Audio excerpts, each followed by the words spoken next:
Sanibonani, welcome back to my channel, welcome back to yet another video. Ngiyabonga kakhulu ukuthi ngijoine. Thank you very much. Ungakhohlwa ku-like, subscribe, share ke mtakabawo. Thank you very much. So ke asingene ku video yanamhlanje bengifuna sikhulume ngoZandie Khumalo. Kune video I think ngiyenze on my other channel where bekhuluma ngokuthi uZandie Khumalo is now saying ukuthi ucabanga ukuthi yena laba babulala bafika laphana kubo kaKelly Khumalo since uSenzo ashonela khona laphana ukhona uma wakhe umama Gladness Khumalo uZandie abangani bakaSenzo Meyiwa utumelo madlala no Isitimela madlala and nolongo ethwala nengane zaKelly siyayikhumbula leyo ndaba leyo bafika laphana kuthiwa kwafika ababhuti bafika baqala ukudubula ntontontone and then uSenzo wadubuleka kwaba neyisi story ke kwakuthiwa no kwafika ulongo ethwala wafika ekwatile laphana futhi wayenesibhamuke ulongo phela wayedate uZandie Khumalo into ezikanjalo nje bathi bayalwa laphana ngoba khona into abengazwani ngayo uSenzo wasethi yalamula Senzo wadubuleka kwaba kuningi kune story phela ukuthiwa uKelly Khumalo nguye wathenga labo bhuti sibabona belaphana ecourt imihla yonke ukuthi ababulala uSenzo Meyiwa abanye bethi hayi ngoba phela uSenzo bese kafuna ukubuyela kunkosikazi njengoba waye esesukile kunkosikazi wakhe sekaKelly manje bese ufuna ukusuka kaKelly ngaseko happy sefuna ukubuyela kankosikazi wakhe ebethemisa uKelly ukuthi uzomshada bla bla bla kuna ama SMS from uKelly Khumalo to uZandie Khumalo akhuluma ngoSenzo ukuthi hey mina ngidikiwe nguye bla bla bla yo hayi kuningi okuyikho ikuphi kwaba secourt laphana is a witness wasikhulumela umbhedo nokudelela kwakhe konke lokho engakuzwa nje mina ukuthi uZandie uyadelela kahle according to me these Khumalo sisters both of them they are very rude ba rude kabi lamantombazana hayi ukuthi ngiyabazonda mina ngizonda umuntu guys ngikhuluma ngabantu nje kuphela you know but uZandie noKelly I've actually found out ukuthi bangabantu aba rude mhlambe is because of whatever has been going on abantu bekhuluma emva since uSenzo ashonela kubo bese beyaziphendulele ebantwini kodwa I see only the rude behavior ekubeni nje mina umuntu wami mangabashonela kwami nje yazi kube nje ngiyaswaba nje kukhulunywa abantu bakhulume ngithule bayatheni ngithule kodwa bona they are so loud on social media ngathi nje abanandaba nje bathethisa abantu bathini benze ngendlela bakhuluma into abayifunayo uKelly Khumalo akhuluma into ezirong ngoma kaSenzo yonke le into ayikhuluma ngoma kaSenzo siyayibuka bafowethu kodwa nje lokhu kuswela nje imbeko nje ungumntana but anyways yeah kunodaba kade bekhulume ngalo kazimoja bethi yena uZandie Khumalo believes ukuthi the people who killed soccer star Senzo Meyiwa 10 years ago had come for his sister uKelly Khumalo eqamba manga loyo. Zandie spoke about the fateful night on the Gagas FM Fast Lane show yesterday. Meyiwa was shot dead in a botched robbery at Kelly's home in Vosloorus. uZandie seqala ukuthi ucabanga ukuthi labo bantu babefuna uKelly kahle kube babefuna uSenzo waye bengazange benze ukuthi babe busy ngokuqedelela uSenzo ukhona phela omunye wezigebengu allegedly owathi uKelly gizimela ngasekamereni kwaseyalandela uKelly so ucabanga ukuthi ke labo bantu kahle babethunywe kuKelly ngomandisa Meyiwa sekafuna ukushifta yonke iblame to mandisa Meyiwa. I'm like Zandie sikubhekile wentombazane sikubhekile yonke imizamo yakho nje oyizamayo sikubhekile sisi how why kuphi naso sonke lesi story manje ukuthi babelanda uKelly wayengasikhuluma kudala azokhuluma manje ukuthi hayi ngicabanga ukuthi babelanda uKelly actually hey yazi stories zabo ziyashintsha nje kuningi ngalabo sisi akuvele nje kuboshwa abantu abawu6 ababesendlini siphume endabeni ngoba laba they are hiding a lot. That's according to me.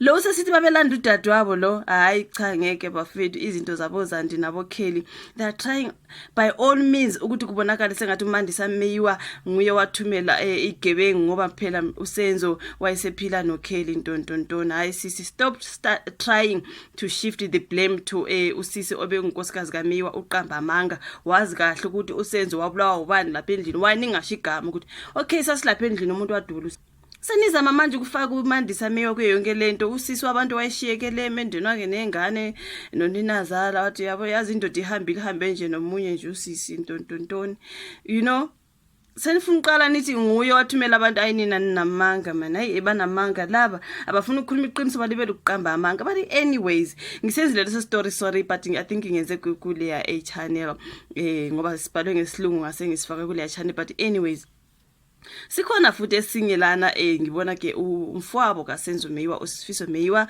esekhuluma ethi uZandie, she is trying to shift the attention now to uMandisa and yena he's not buying the story. And you are not the only one, but uSifiso Meyiwa, you are not the only one who's looking at what they are trying to do. Everyone is just looking at what they are trying to do. Bazama ukwenza ngathi bahlakaniphile labo sisi. Kunini guys, it's been 10 years since uSenzo abulawa. It's been 10 years labantwana baloku bebhizi beyale nale no daba. Khala kuma kaKelly ethi wemfazi ndini akasho mfazi akathanda mfazi ndini wathi wemama athi ngisifakile mfazi ndini amanga nawo athi wema kaKelly yazi wamncenga nje wamncenga umuntu omdala ancenga nje omunye uma ukuthi akusho ukuthi kwenzekani ngengane yami ngoba yashonela endlini yakho. Isibindi sikama kaKelly. But anyways, uthe kuthiwa ke lana it's been 10 years of back and forth as the courts try to determine who killed Orlando Pirates goalkeeper uSenzo Meyiwa and why the footballer was shot in an alleged boat robbery at Kelly's home ngase first floor blah blah blah. Bakhuluma yonke lento sesikhulumile bafowethu. UZandie Khumalo was present at the house on the day of the incident. Has recently come forward to share her speculations about what happened. Uspeculated ngoba she was there. Akamelanga speculate akakhuluma ukuthi ngubani ophethe isibhamu wadubula uSenzo. Speculations emntwini obekhona she's a witness wayekhona wayibuke ngamehlo. Say what happened, right? Ungaspeculate lana wesisi.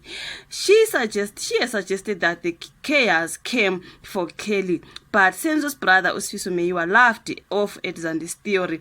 Wathi uyeyisa lo ngempela uyeyisa yazi bayeyisa bonke labo two noma wabo bonke nje yazi bayeyisa labantu besifazane bayeyisa kahle kahle bacabanga ukuthi bangongqondo niyaxolisa ngoba phela kunomuntu omdala la umama uGladness Khumalo kodwa uyeyisa naye bangabe akafuna uphumela egcekeni kuma kaSenzo asho ukuthi hey wemzali yazi sasilapha endlini, this is what happened. Komunye umzali nje akube nje kodwa nawe yazi nesihe kuthiwe yini yeah cabangela umunye umfazi manozeleyo njengawe. Just say, ufuna i-clarification uma kaSenzo mchazele ukuthi what happened, but hayi ufana namadodakazi wakhe ke ngutshela. But uSifiso Meyiwa uthe uyeyisa lo she's being disrespecting. She's taking a chance and trying to shift the blame. uSifiso said he's certain what happened that night despite not being present. He said he wouldn't entertain the idea that Senzo's widow uMandisa Meyiwa sent in Kabi the hitman to kill his brother. Uthi I will not entertain that. All we know is Ulongwe Twala is guilty. Exactly. Yabona if uSifiso believe ukuthi Ulongwe Twala is guilty. It's what we heard ukuthi Ulongwe uyena kahle kahle kodwa ke hayi ngoba phela singobani. So ke uSifiso Meyiwa naye uthi Ulongwe Twala is guilty. As to what exactly happened, we will hear when some witnesses take the stand. She is shifting the blame. First she cried crocodile tears in court. Now she is coming with a different agenda. That's why ngithi ube kuphi isikhathi ngale story sokuthi ngicabanga ukuthi babelanda uKelly. Khona uyicabanga namhla after 10 years. Where were you, Sisi? Where were you with that mcabango before 10 years? Haisuka. You know, they are still going back and forth in court, but we are waiting for some witnesses who will take the stand soon. Some from KZN and some from Joburg who were present on the night. Mhlambe Mthokoziseni whatever. Kuthiwani Mthokozisi Twala and Tumelo Madlala. That is when the truth will come out. Despite his suspicious, Ulongwe's father, Chiko Twala, told Duzimoji ukuthi yena his son has never held a gun in his life. My son is a druggie addict, but not a carer.